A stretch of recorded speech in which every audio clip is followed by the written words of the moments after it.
रामकृष्ण हरे.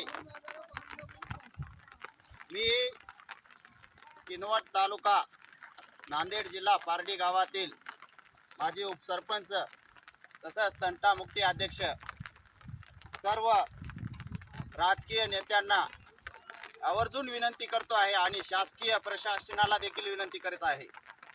हे पाण्याचा माहोल बघा. आमचा ढगफुटी दर्श पाऊस झालेला आहे. पेनगंगा नदीतील सर्व पाणी हे आमच्या शेतीमध्ये असं एवढा पाऊस आहे. तरी आम्ही सर्वांनी गावकरी मंडळीने आमच्या वतीनं शासनानं लवकरात लवकर आमचे पंचनामे करून आम्हाला लवकरात लवकर मदत जाहीर करावी अशी आम्हा सर्वांना विनंती आहे. आमच्या तालुक्याचे आमदार भीमरावजी केराम साहेब यांनी देखील येऊन आमच्या सर्व एरियाची पाहणी करावी व शासनाला लवकरात लवकर आम्हाला अनुदान मिळवून देण्याची कृपा करावी. तरी मुख्यमंत्री साहेबांना माझी नम्रतेची विनंती आहे.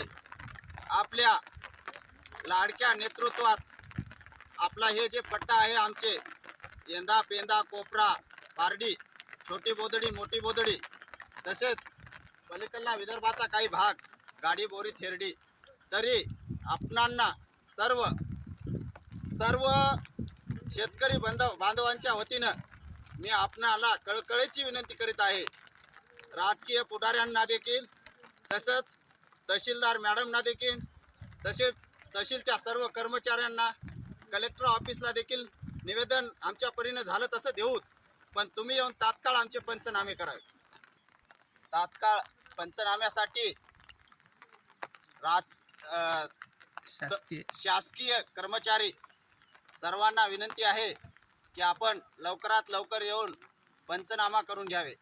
आणि पाणी वसरल्याच्या नंतर येऊन पंचनामा केल्याच्या नंतर तुम्ही आमचं माल खराब आहे असं म्हणता, चांगलं आहे, पण आज येऊन घडीला बघा आमच्या डोळ्यात पाणी आलेत, अश्रू आलेत ह्या गोष्टीचे. आज आम्हाला किती व्यथा आहेत ते आम्हाला आज माहीत आहेत. लोकांचे कर्ज काढून आम्ही जे शेती करता या शेतीचं जे व्याज आहे ते देखील फिटणार नाही असे सर्व शेतकऱ्यांच्या तर्फे मी नम्रतेची विनंती करत आहे प्रशासनाला. प्रशासनानं लवकरात लवकर म्हणजे उद्याच्याला येऊन देखील आमचे पंचनामे करावे.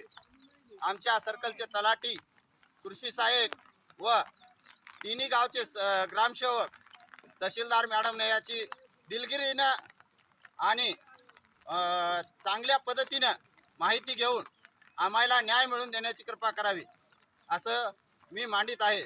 तसेच आमच्या तालुक्याचे भाग्यविधाते म्हणलेले आहेत असे केराम साहेब यांनी देखील जातीने लक्ष देऊन आमचे पंचनामे करावे अशी आमची नम्रतेची विनंती आहे.